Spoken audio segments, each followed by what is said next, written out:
Hello, Toastmasters, and welcome guests. Motivational strategies and changing trends. Under this podcast series, this is next episode. In this episode, we are going to try general topics. We will connect with the audience with vocal varieties and body language. Okay, so let's start.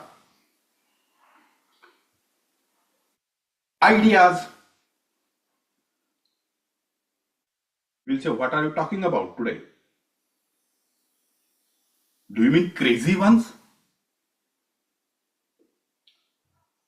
Every normal person gets so many thoughts from the start of his day till he sleeps at the end of the day. When the thoughts become something special or there is some opportunity, then we call that ideas. What we do with the ideas? Normal people do nothing. If you are an artist, let's say if you are a poet, you are consider or think about Shelley.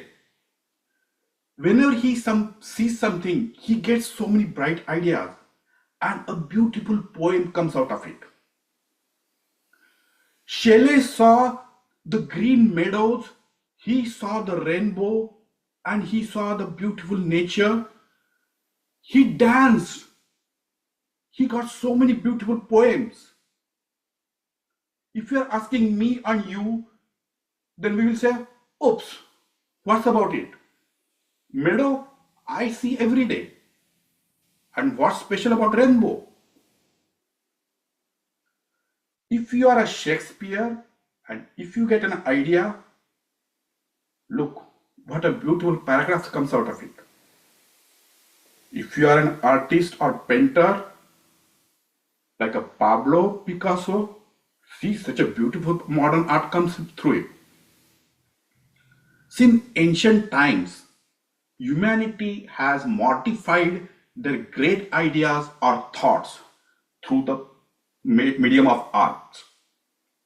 All others, if you don't have those expressive way to preserve your ideas, they generally are lost.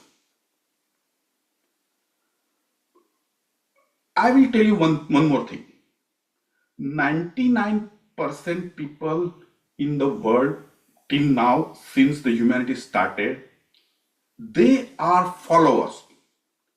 They will get an idea. Suppose somebody puts an idea, they will just follow it. Only less than 1% people has certain ideas, and those ideas has changed the world, either positive or negative. During their time, those great folks who changed the world were called different names. Even Messiah became Messiah afterwards, not during his lifetime. They will beatify you as a saint only afterwards, posthumously only, not during your time. So what happens during their time? That's what I'm trying to tell you. During their time, they were called crazy, or you tell the names. They become Messiah or great afterwards because people generally realize those kind of groundbreaking ideas later. But we are not going for the like groundbreaking ideas. We'll talk some normal ideas. So what are the source of ideas? Ideas means you have to imagine something. And imagine means am I talking about like fantasy or something? Could be, because imagination comes with fantasy.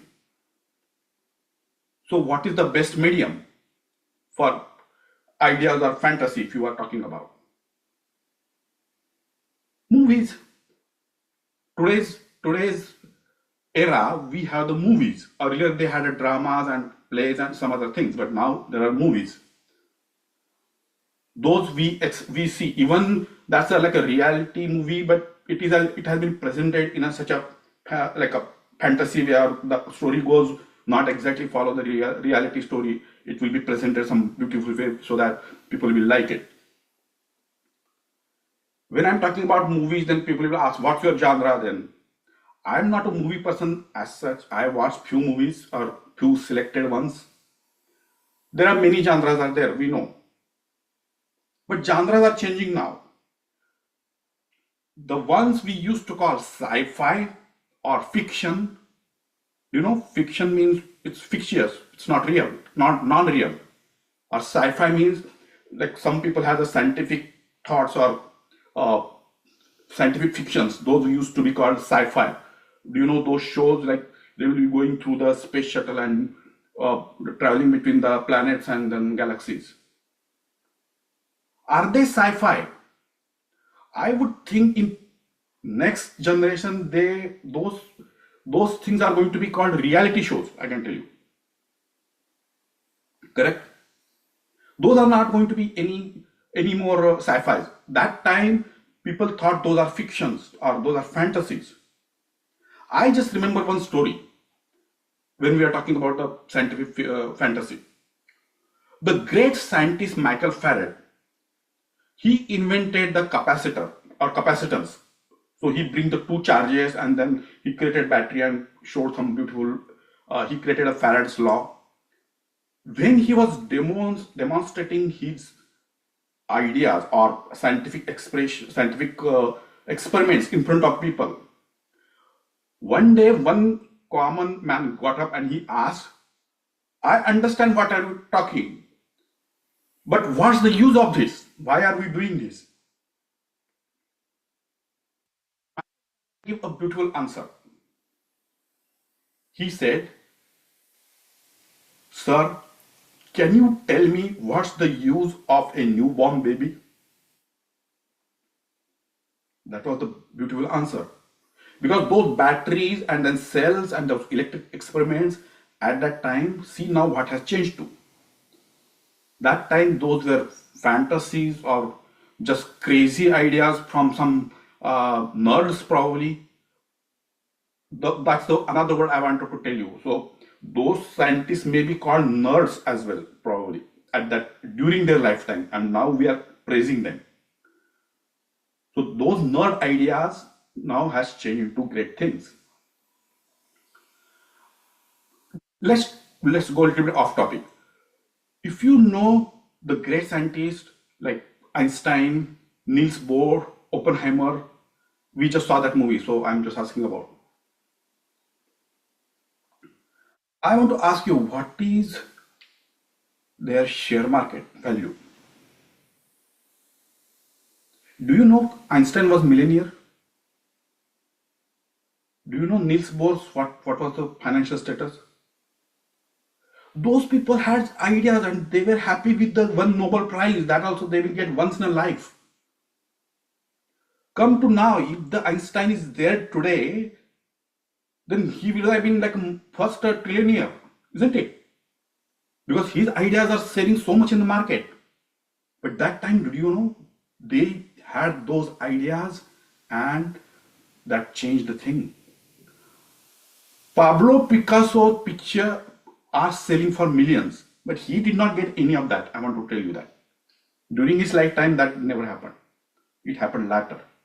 So people I understand the ideas later. That's the beautiful part of it. Let's come to the topic again.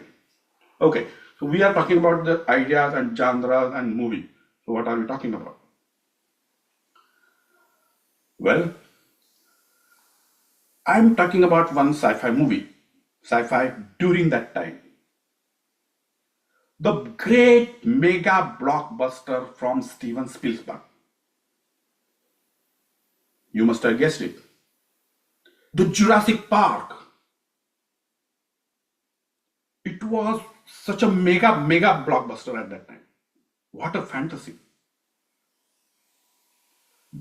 They got a DNA from some fossil of some dinosaur and they recreated them on the very remote island and they made a theme park. We are not going into the story of that, so I wanted to focus on the theme. So that was the theme. But now we understand that time that was probably thought as a sci-fi, fiction, or fantasy. We know that today it's a reality show. It's possible. We know it's it's in our hand whether to produce the dinosaurs or the mammoth or the dodo bird or any other extinct things. Probably we can bring them back. It's our understanding or discretion now. If you bring those big dinosaurs, then how they will fit in the ecosystem. That's only discretion, but it can be possible.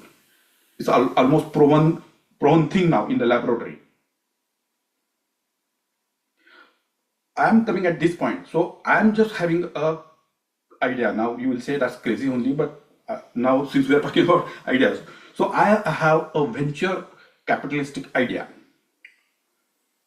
Why not we bring mammoths? How they will fit in the ecosystem, we don't have to worry. They fit in the like Arctic climate. So we have Antarctica, and so much Arctic is still covered with snow, and those are empty. So though they can be there, and that can make a theme park, right? Means people will actually go there. We are always used to see only the attractions or the great things in the current those are the ones in our list, those only we see. If you create something like this new, isn't it a great idea? So it's not only mammoths. There are several islands uninhabited. So there can be the other wildlife, they can be there. Like, and if you have recreated them, it will become such a great attraction.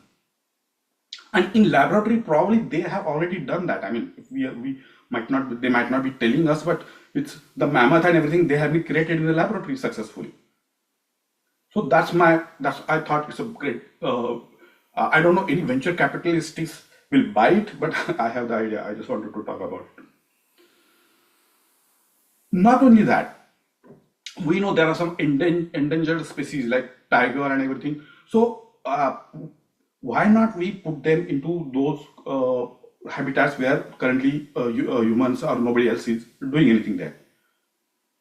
Siberian tiger that can stay in such a habitat, and it can make such a big revenue. We know people, if there are so many Siberian tigers are living in the thriving in the wild, there will be such a great attraction.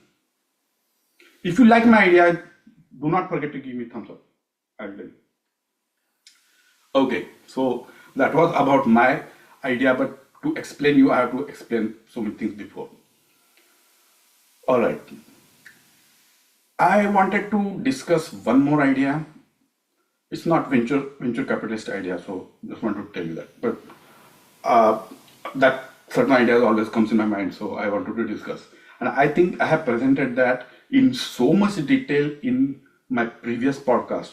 So it was so much detail that people didn't go up to the end. That's what they told me. Like they got so bored that after 30 minutes they stopped or something. So I wanted to put in some smaller possible way. Okay, so this idea is totally different. So let's forget about what was the first one. Now we'll go to the second one. We know from humanity, like around 200,000, 300,000, the Neanderthal or everybody become humans, what we call Homo sapiens or humans. That's what the point. But they got the linguistic or the expressive arts, which or languages, linguistic skills around less than 10,000 years. Before that, all human history is mostly in the cave paintings, and that's all, nothing more than that. The linguistic arts, poetry, and other skills started probably less than 10,000 years. And where they started, we know the Egyptian hieroglyph and Sumerian culture, where probably the first written languages started. There we find it. There are so many epics or certain things are found still in a very scattered way, but that those are great things to understand. I wanted to take a reference for that. So it's called Gilgamesh. That was a very ancient Sumerian text, and it talks about their god called Anunnaki, and it is produced in some hieroglyphs similar to the Egyptian hieroglyphs, and that was the precursor to the modern writing system and the languages. In that epic, the whatever is left, it has mentioned of several stories of different things about that great king Gilgamesh and whatever happened around that time or something. It has mention about some flood, that terminal flood. We understand those kind of stories later made it into the scriptures in some other way. I'm not expert into that, and we are not talking about that. But I'm talking about the great flood, because those stories were probably before scriptures was there in that Gilgamesh, and then they made it in different way into the scriptures. Not only there, because I want to give a reference of the Eastern theology. The great flood has been mentioned there as well, in different form.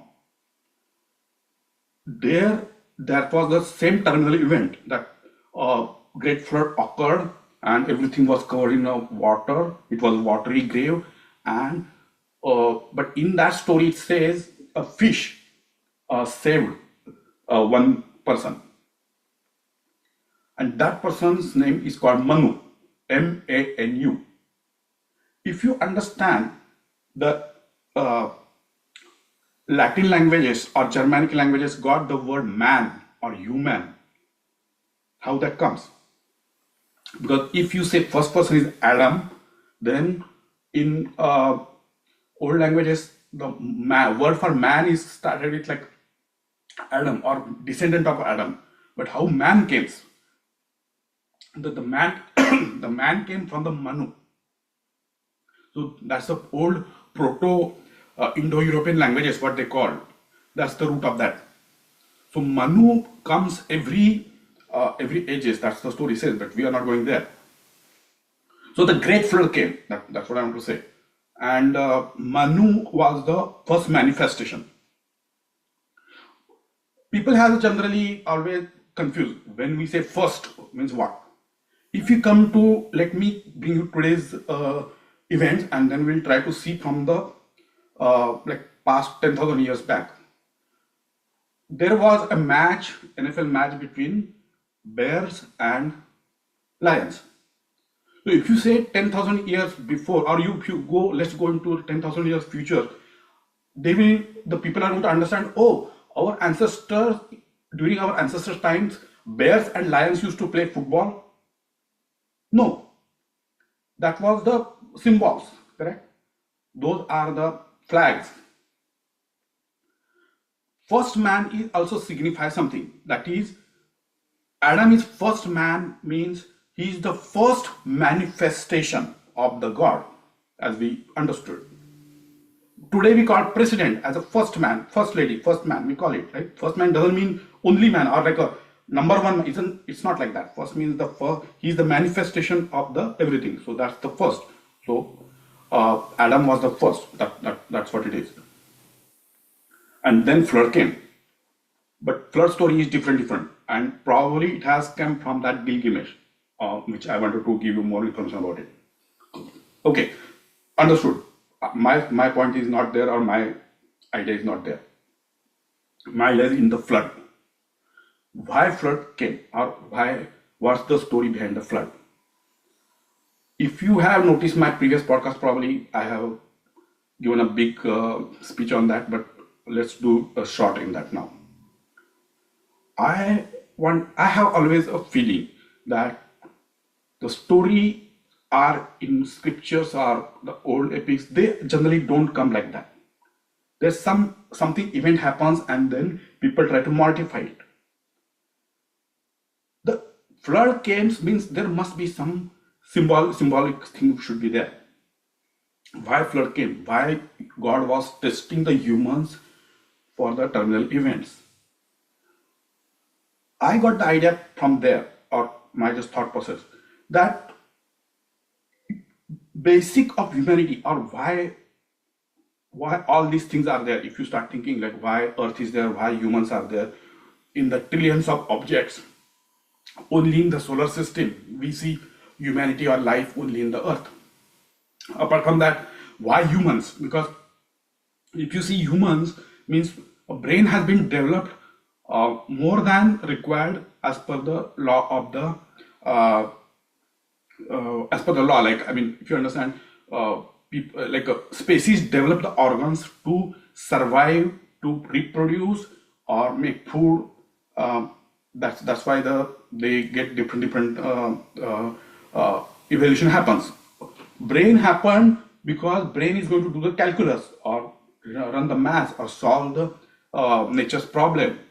But that should not be the triggering factor for the evolution. Why human brain started coming.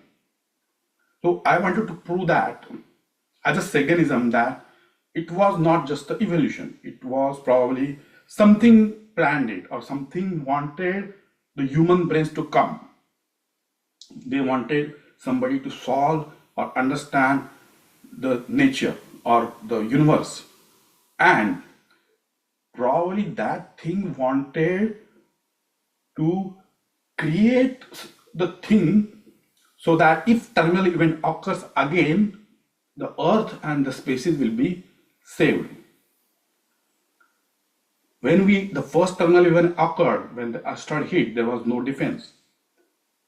So later, the creator or the God or whatever you want to call it, that decided we need something, some species to be created so that it can lift the life if required under the circumstances. That's why the human brain was developed. That's my theory. Other than that, if you try to go with the evolution theory of Darwin or any other theory, it won't tell you why brain started getting developed.